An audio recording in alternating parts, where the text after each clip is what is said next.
appelle à la famille. Viens, oh viens dîner.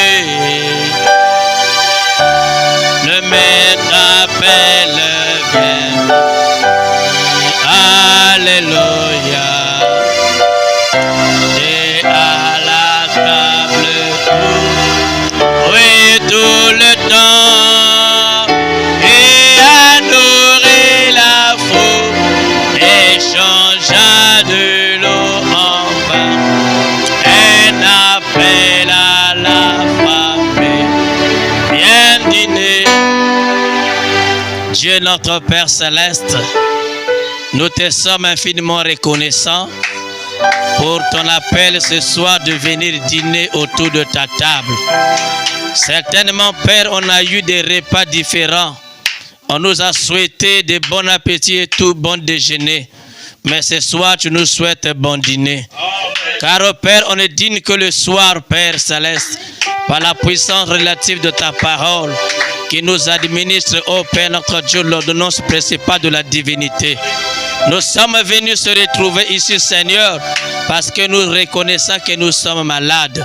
Et l'administrateur principal de l'ordonnance, c'est toi. Et nous sommes venus, ô Dieu, pour que tu nous traites. Et c'est toi aussi qui guéris. Merci, Seigneur éternel, pour ta gloire. Merci pour ta miséricorde. Merci pour le Saint-Esprit que tu nous as donné. Merci pour la liberté, ô Dieu, de nos vies. Merci, ô Père, de ce que tu nous as délivré de toute angoisse, des calamités de ce monde, Seigneur. Merci, ô Dieu Tout-Puissant, pour cette Église. Merci pour ton serviteur. Que l'honneur, la gloire te reviennent. Toi qui agis dans nos cœurs, tu as déjà béni nos cœurs de l'adoration. Tu as béni nos cœurs d'une louange appropriée. Maintenant, viens à la troisième position, Père. Toi qui es la parole de Dieu, viens guérir nos cœurs. Viens enlever tout ce qui est contraire à toi. Viens donner ton Esprit Saint. Nous nous recommandons ces mots à toi dans le nom précieux de Jésus-Christ, le Dieu de William Branham, celui qui est notre Dieu ce soir. Amen. Oui, nous sommes tellement dans la joie. Amen. Moi, je me sens dans la joie d'être autour de sa présence ce soir.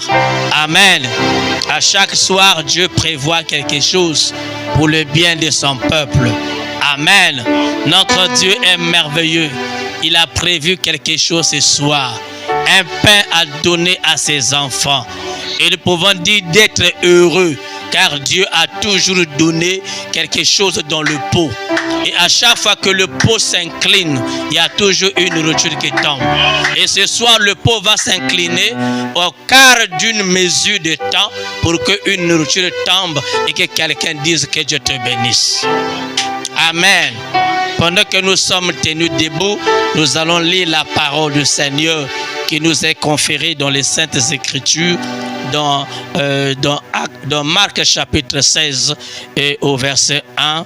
Je vais terminer certainement jusqu'à 6. Amen. Lorsque le sabbat fut passé, Marie de Magdala, Marie, mère de Jacques et Salomé, achetaient des aromates afin d'aller embaumer Jésus. Le premier jour de la semaine, elles se rendirent au sépulcre de grand matin, comme le soleil venait de se lever. Elle disait en elle-même, entre elles, qui nous roulera la pierre loin de l'entrée du sépulcre. Et levant les yeux, elles aperçurent que la pierre qui était très grande avait été roulée.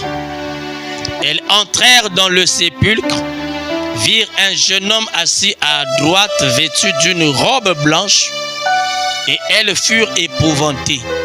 Il leur dit, ne vous épouvantez pas. Vous cherchez Jésus de Nazareth, qui a été crucifié. Il est ressuscité. Il n'est point ici. Voici le lieu où on l'avait mis. Allez dire à ses disciples et à Pierre qu'il vous précède en Galilée. C'est là que vous le verrez comme il vous l'a dit. Amen. Je vais joindre une autre écriture dans Jean chapitre 9. au verset 31. C'est là où je vais rentrer aujourd'hui.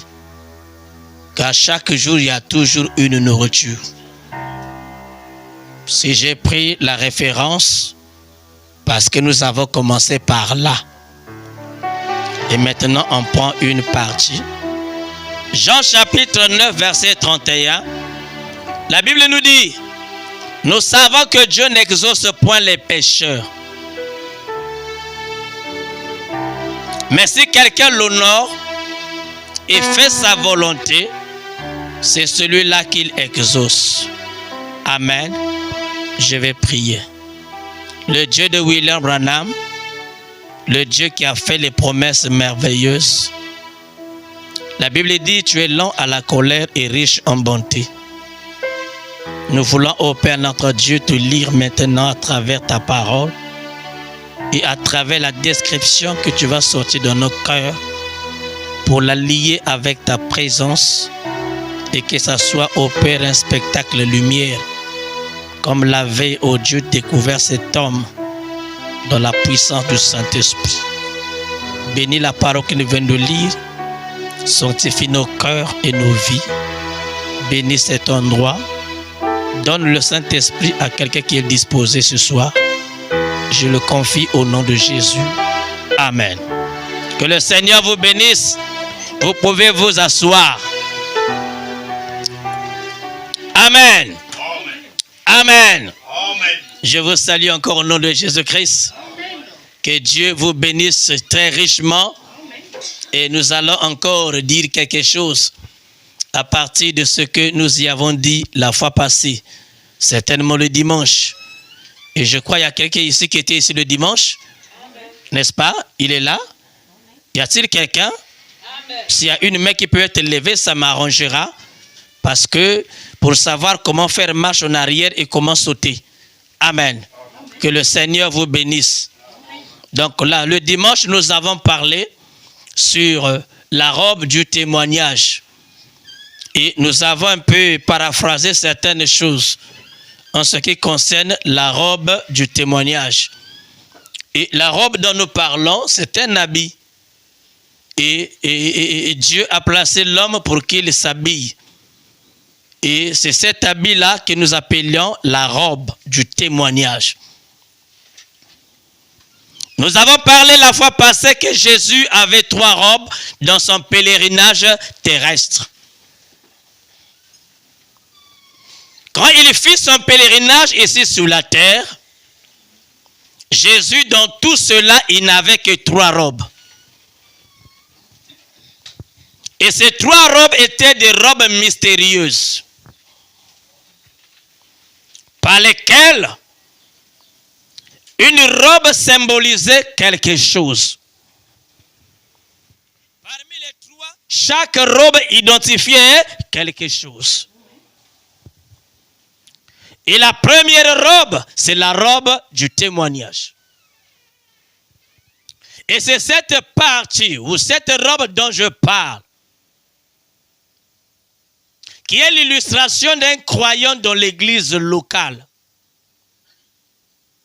L'illustration d'un croyant dans cet âge, qui a dit qu'il a reçu la parole du Seigneur, et qui se confère simplement dans l'environnement du message qui lui a été adressé. Amen.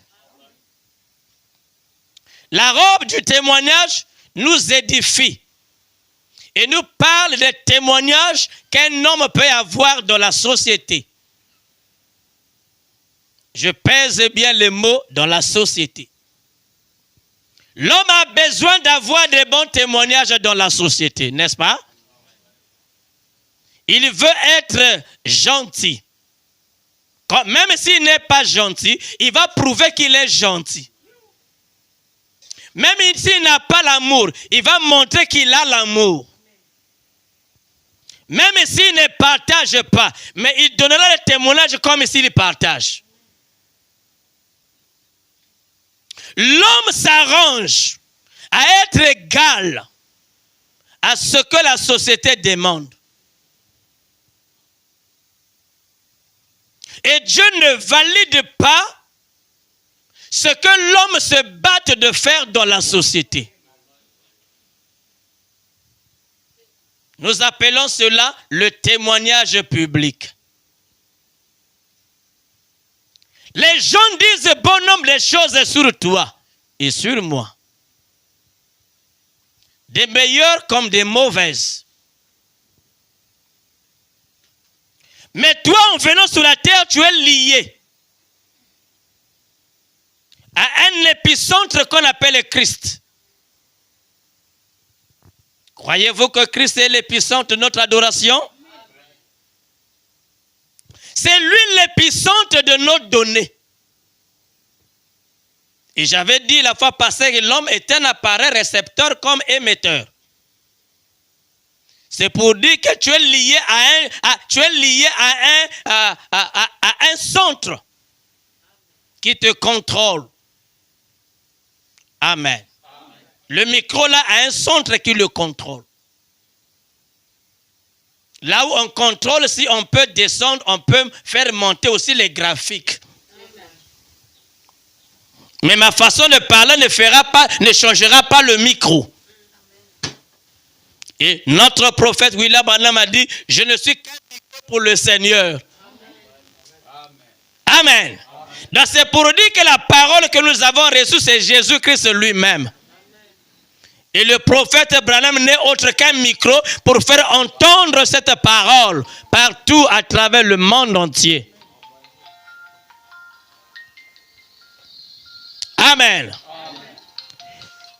Et Dieu a manifesté cela en tant que les micros, les ambassadeurs de Christ. Et nous devrons proférer la parole pour que l'homme écoute la parole du Seigneur.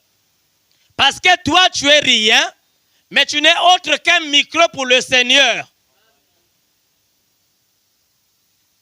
Amen. Dieu veut être entendu quelque part, mais à travers toi. Ça, c'est le but dont Dieu a fait l'homme sur la terre. Dieu veut sauver quelqu'un, mais à travers toi. Dieu veut bénir quelqu'un, mais à travers toi. Amen. Tout ce que nous cherchons provient de Dieu, mais en passant par l'homme. Notre prophète dit, l'homme est un agent, un moyen de Dieu. Il le dit dans la brochure Persévérer, paragraphe 13. Le moyen que Dieu a jugé bon, c'est un homme. Qu'il soit mauvais, c'est un moyen. Même celui qui n'a pas le Saint-Esprit, c'est un homme. Il est bon dans la société, il va t'aider. Amen. Même celui qui est en train de tuer les gens, il a tué une personne, deux personnes. Toi, tu es la troisième, il te fait passer. C'est un homme, Dieu est passé par lui. Voilà pourquoi sur la terre ne jugez point les gens. C'est le Dieu qui connaît le portrait de l'homme sur la terre.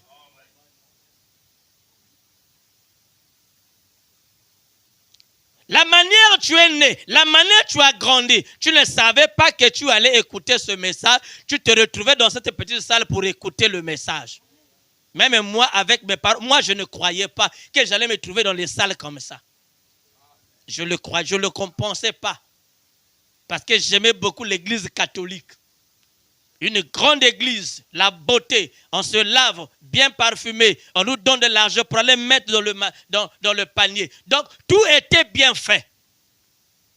Et pour nier ça et venir ici, il faut que celui qui est lié avec ton cœur te dise, viens ici.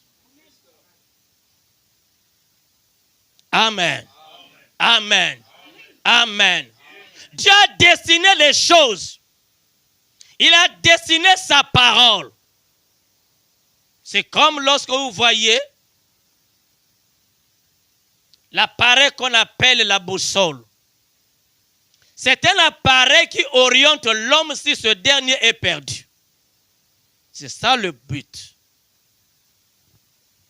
Frère Branham dit, quand quelqu'un est perdu dans la forêt, il doit avoir et chercher ce qu'on appelle la boussole. Ou il doit connaître la direction de l'Est. Parce que lorsqu'il saura la direction de l'Est, c'est là où il peut savoir comment sortir de la forêt. Et la boussole est toujours liée avec l'étoile polaire. Et l'étoile polaire, c'est Christ. Les éléments qui sont dans la boussole se trouvent dans l'étoile polaire. Et toi, tu ne suis que la boussole qui va t'orienter jusqu'au lieu où tu vas sortir. Et nous savons ce temps de la fin. La Bible est la forêt des prophètes.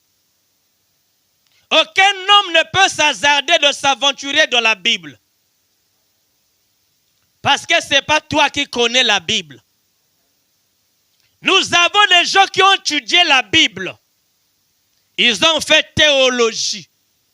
Mais avec toi, qui n'es même pas prédicateur, tu peux le balancer comme si tu as maîtrisé la forêt de la Bible. Pourquoi? Parce que la Bible se révèle. La Bible appartient aux prophètes. Elle n'appartient pas à toi. Elle n'appartient pas à moi.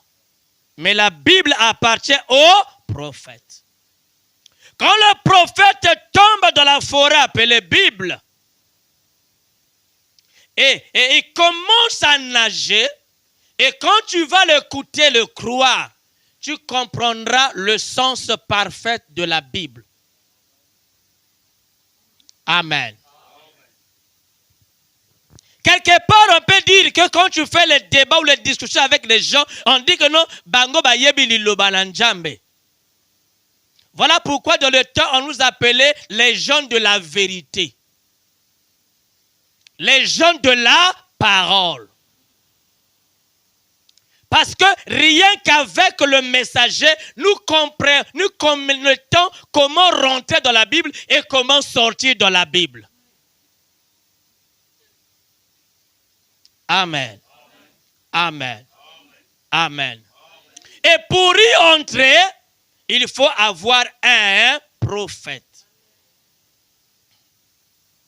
La Bible dit, je vous enverrai Élie le prophète avant que le jour de l'Éternel arrive. Ce jour grand et redoutable. Il y ramènera les cœurs des pères à leurs enfants. Et, conjonction des coordinations, les cœurs des enfants à leurs pères, de peur que je ne frappe le pays d'un. Ici, Dieu nous parle de deux prophètes majeurs. Et il les a liés par une conjonction de coordination. Un prophète majeur dans le Nouveau Testament qui s'appelait Jean-Baptiste, qui était venu dans le but de ramener le cœur des pères à leurs enfants. Un prophète majeur qui est venu dans le Nouveau Testament est celui qui a fermé l'Ancien Testament et celui qui ouvre le Nouveau Testament. Qui ferme l'Ancien Testament? Jean-Baptiste. Qui ouvre le Nouveau Testament? Jésus. Amen. Qui ferme le Nouveau Testament? William Marion Branham. Ce sont les deux livres de la Bible. L'Ancien Testament et le Nouveau Testament. Ça veut dire parmi tous ceux qui sont nés de femmes, des prophètes bien sûr, il n'y a pas quelqu'un qui parut plus que Jean-Baptiste. Parce que c'est lui qui avait bouclé l'Ancien Testament. Amen. On peut encore continuer?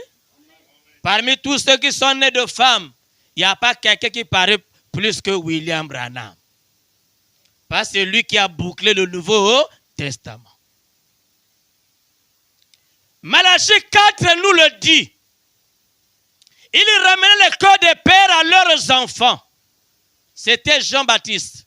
Il avait fini sa mission.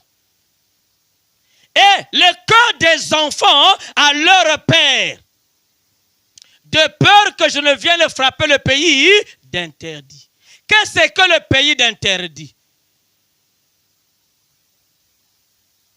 Amen. C'est le temps où le jour de Dieu va s'accomplir. On appelle ça le jour de l'Éternel. Et le jour de l'Éternel veut dire le jour de la fin du monde. Amen. Et aujourd'hui, aucune personne, on ne parle plus de ceux qui sont dans le message, ni de ceux qui sont dans d'autres assemblées. Même le dernier païen connaît que le monde a pris fin.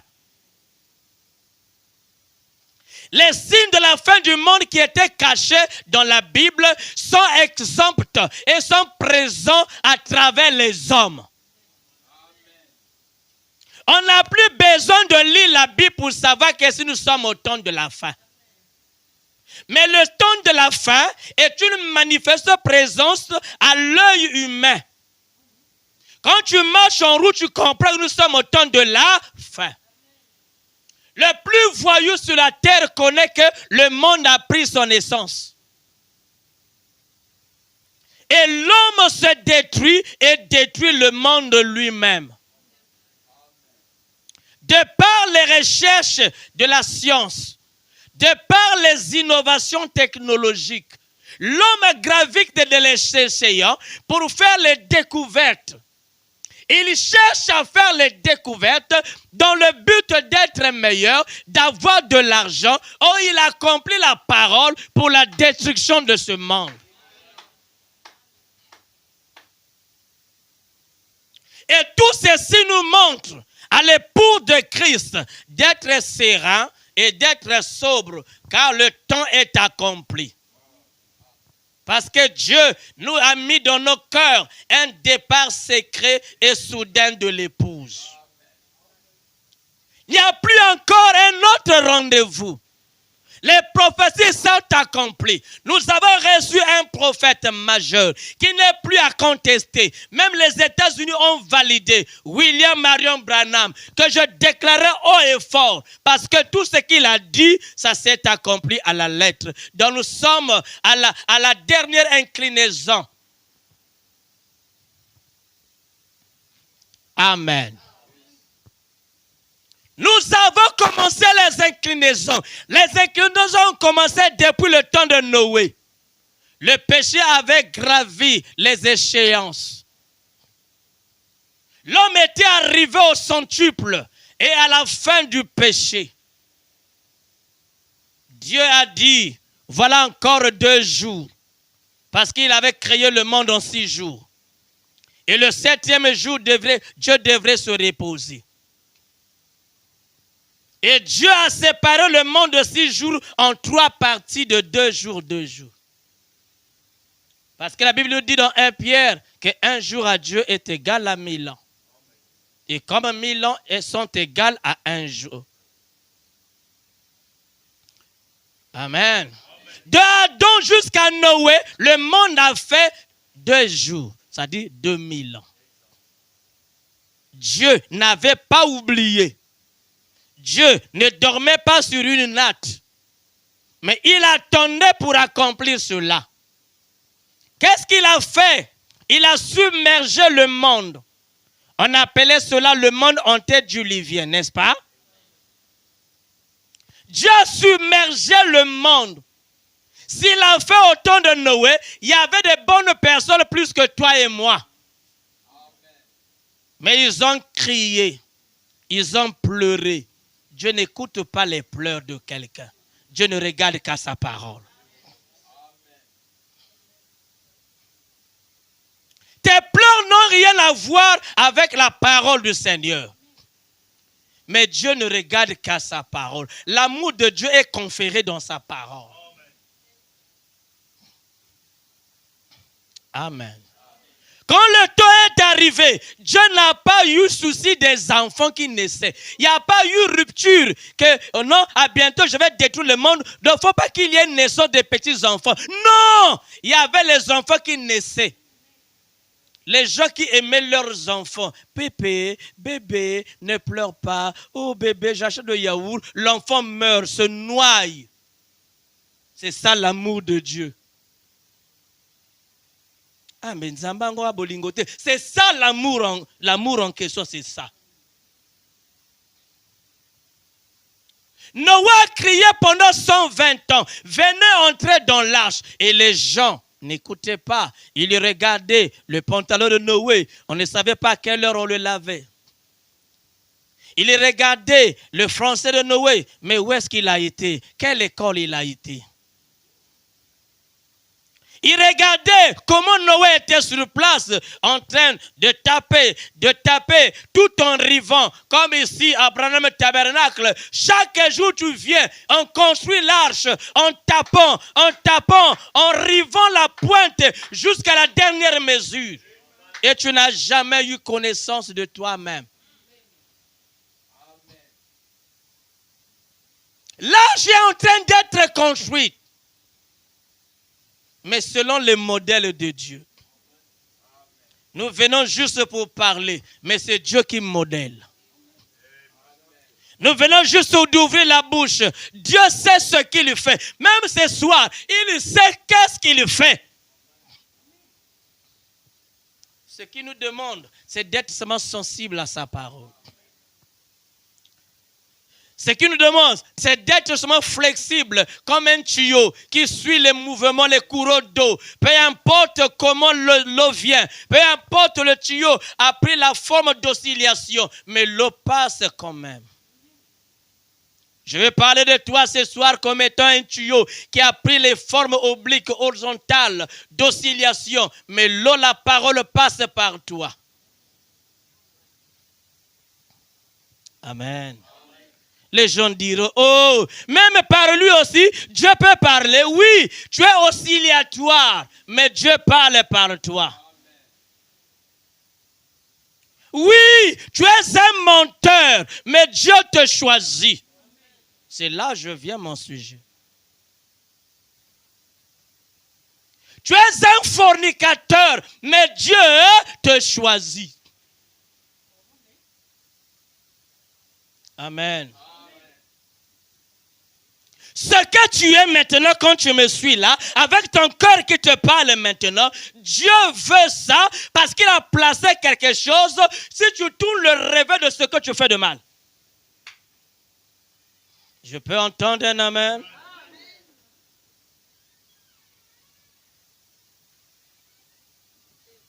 Frère Branham me dit, dans l'Ancien Testament, il y avait le couteau qui permettrait pour couper les choses alimentaires et manger. Et Caïn a pris le revers, il a tourné pour montrer à quelqu'un comment tuer quelqu'un. C'est le même couteau.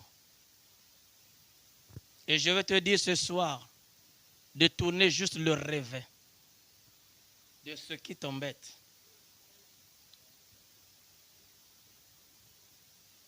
Je vais te dire ce soir de tourner juste le revers.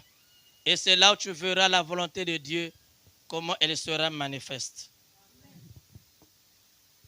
Dieu a donné à tout un chacun une capacité qui permet d'être en contact avec la divinité.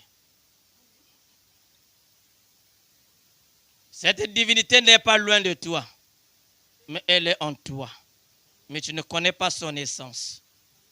Dieu a donné à tout un chacun une possibilité de se tourner vers lui. Et c'est cette possibilité dont je vais parler ce soir.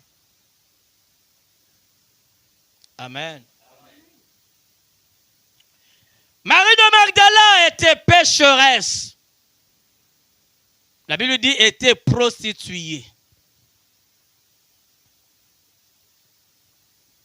Mais elle avait besoin quoi? Le pardon des péchés.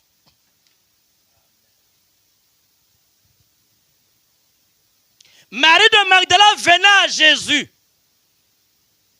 Elle avait besoin du pardon de ses péchés.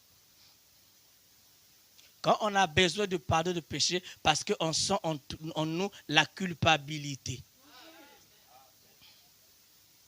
Il n'y a pas pardon de péché s'il n'y a pas culpabilité. Donc, quand tu sens une culpabilité, c'est que tu as besoin du pardon du péché.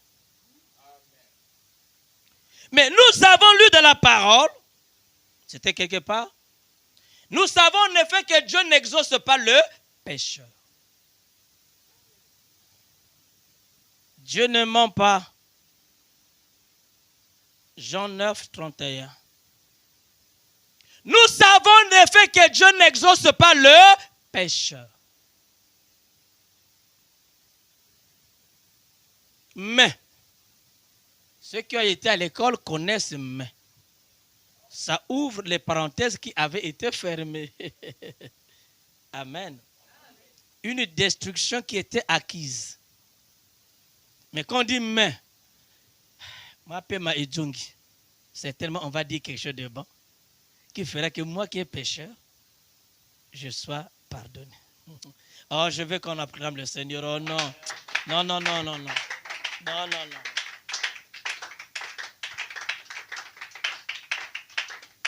Non, non, non, non, c'est ça, oui. Amen. Il y a une partie, nous savons que Dieu n'exauce pas les pécheurs, bien. Mais si quelqu'un l'honore et fait sa volonté, c'est celui-là qui l'exauce. Ah, c'est compliqué. Vous voyez? Si quelqu'un l'honore et fait ça, c'est celui-là qui l'exauce. En réalité, Dieu n'exauce pas les pécheurs. Quand tu es là, Dieu ne t'a jamais exaucé. Et Dieu ne t'exaucera pas. Parce que ce sont les principes de Dieu. Dieu a ses principes. Il a en lui la loi. Et il a en lui la grâce. Il a fait descendre son fils pour la grâce. Il est resté avec la loi. Et maintenant, pour enlever cette loi, il faut croire le Fils. Et c'est le Fils qui enlèvera la culpabilité là, de la loi. Voyez-vous? Voilà pourquoi il a donné tout au Fils. Le jugement au Fils.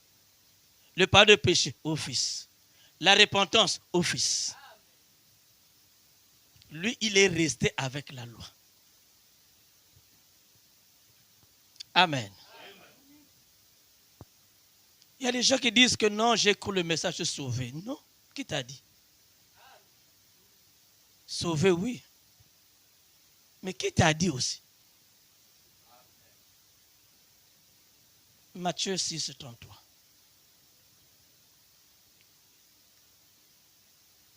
La Bible dit, cherchez premièrement le royaume et la justice des cieux et toutes choses vous seront données par eux. Et les gens se mettent justement au royaume des cieux. Comme j'ai eu le message, non, qui t'a dit que comme tu as cru le message, tu as eu le royaume des cieux? Qui t'a dit ça?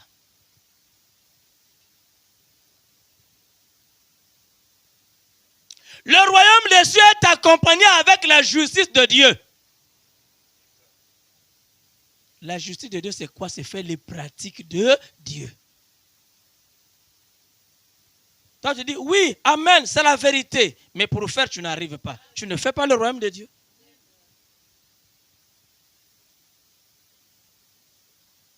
Oui, déposer, c'est ça la parole. Oui, c'est ça la parole. Ce n'est pas toi qui vas montrer que la parole, c'est la parole. La parole reste la parole. Que tu ne sois pas, la parole reste la parole. Que moi je ne prêche pas, la parole reste la parole. Que votre pasteur ne prêche pas, la parole reste la parole.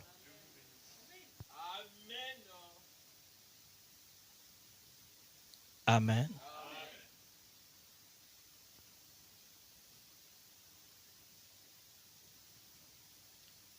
Il est convenable que nous accomplissions toutes. Ok. Jésus était le royaume de Dieu, bien sûr. Il est venu pour être baptisé, bien sûr. Il rentre dans l'eau.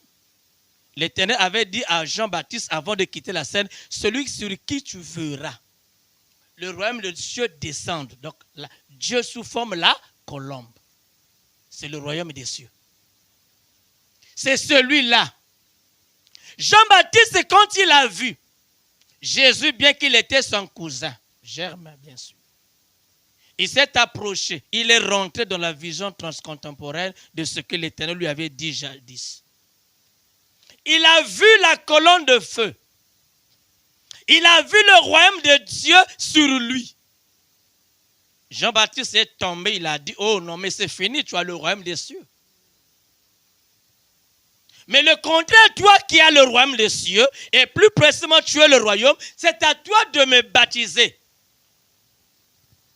Jésus dit, non, non, non, moi je ne peux pas te baptiser. Laisse accomplir les Écritures. C'est là où Jésus dit, il est convenable que nous accomplissions toute justice. Puisque le royaume des cieux ne suffit pas, elle marche de pair avec la justice de Dieu. Jésus, à l'instant, il a enseigné Jean-Baptiste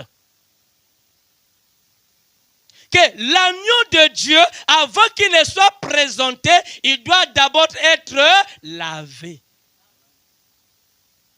Voyez-vous la justice de Dieu? Et toi, tu es là, parfois, tu veux écouter les oracles de la parole, tu n'es pas baptisé. Tu veux sortir. Dieu a une justice sur toi. Tu as pris une femme dans ta maison, tu ne l'as pas mariée. Tu n'as pas accompli la justice et tu dis que tu iras au ciel. Toi, tu iras au ciel, toi. Toi, tu t'es marié. Mais tu as une femme dans la maison. Oh, ma femme. Qui t'a dit que c'est ta femme? Oui, c'est ta femme, mais pas ton épouse. Parce que tu fais d'elle ta femme. Mais tu n'accomplis pas la parole de Dieu. L'écriture là, Jean 6, 33, il faut sauter ça chaque fois quand tu arrives. Il ne faut pas lire ça. Ça va te condamner, frère. Quand tu arrives là, il faut sauter.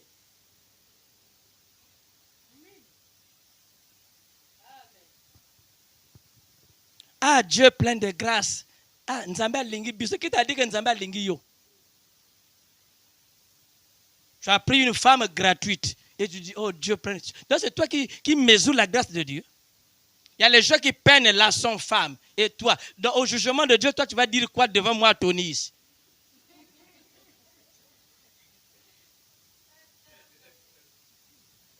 Au jugement de Dieu, si toi et moi on se tourne là, oh Dieu plein de grâce, on sort Tony. Tony vient, tu as fait combien d'années sans femme?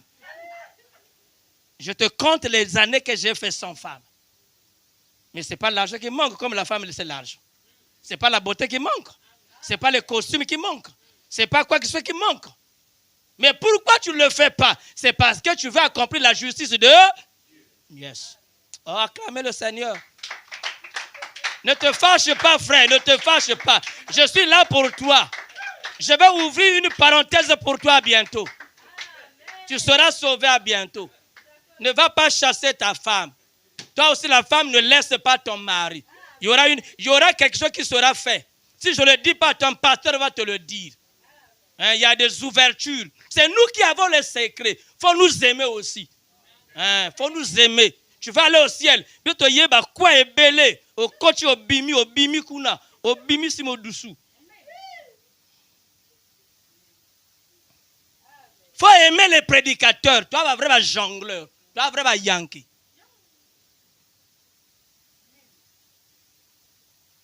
Parce que si me touche aussi me touche au cœur libéré là au djonga souté aussi me touche. Oh frère, il n'y a pas un problème frère. Il suffit simplement qu'on soit bien. Mais il aussi me touche na yo. Le royaume des cieux. Toi tu iras au ciel. C'est toi qui penses comme ça. C'est ta pensée à toi, tu as dessiné un ciel à toi. Tu l'as dessiné de ta forme. Il y a des fleurs, il y a une ruelle, comme tu as les rues pavées d'or, tu as mis les pavés. C'est ça ton ciel à toi, l'imagination, frère. Tu vas bien partir. Tu vas aussi dans la vitesse de la lumière, dans ta pensée. Il y a une ouverture pour toi. Ne te fâche pas. Moi, je ne me fâche pas. C'est une onction qui me saisit. C'est Dieu qui veut transmettre une information chez toi. Il veut te dire quelque chose.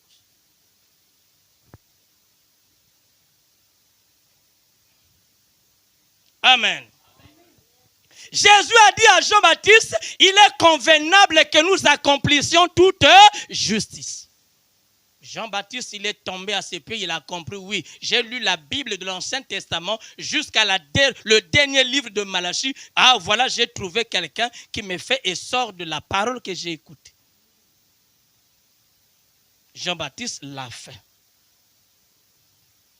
Et quand Jésus est sorti des eaux, il a montré le doigt. Voici l'agneau de Dieu qui ôte le péché du monde. Je veux que toi aussi un jour qu'on te pointe le doigt.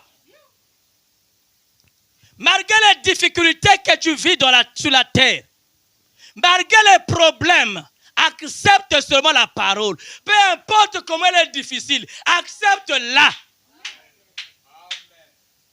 Dieu ne doit personne.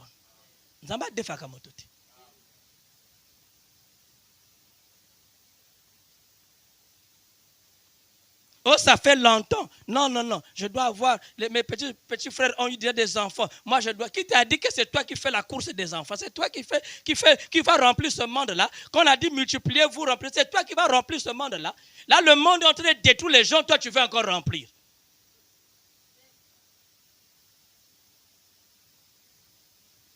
Dieu est en train de détruire son monde. C'est son monde à lui. Mais il passe à travers les faux. Et toi aussi, tu acceptes de détruire. À travers les koulouna, à travers les voyous, à travers les hommes politiques, à travers la science, à travers l'alimentation, même l'eau, ça détruit même l'homme. Parce que la Bible dit qu'il ramènera les cœurs des enfants à leur père, de peur que je ne vienne frapper le pays d'interdit. Donc avant que Dieu ne frappe le pays d'interdit, il va d'abord ramener les cœurs des enfants à leur père. Qu'est-ce que c'est qu'un enfant? Ici, peu importe ton âge, le message de ce temps de la fin, c'est le message des enfants. Il faut que tu crois ça dans ton cœur.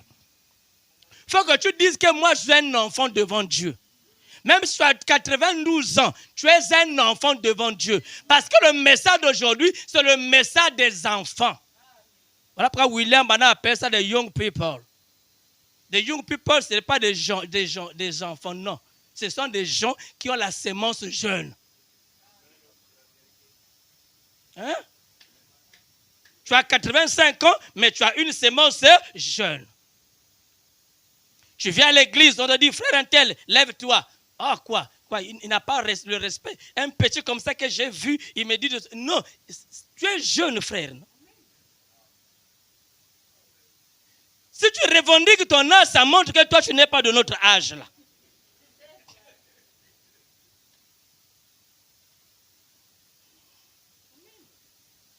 Amen. Si quelqu'un revendique son âge, c'est qu'il n'est pas dans l'âge de Branham. Il est dans l'âge de Jean-Baptiste. Ton âge était déjà passé.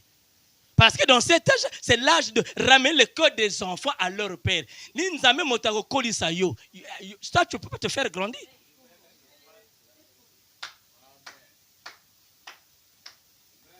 Ici, grandir, c'est dans le cœur. Ce n'est pas la grosse tête que tu as et les gros muscles. Non, c'est grandir dans le cœur. Avoir une foi appropriée, qui croit la parole, qui croit les promesses. Quand je parle là, tu dis merci Seigneur. Et c'est là où on rentre même dans le pardon des péchés. Je parle à quelqu'un. Revenons sur cette écriture. Je parle à quelqu'un. Ça me revient toujours. Nous savons que Dieu n'exauce pas les pécheurs. Mais, nous avons appris à l'école,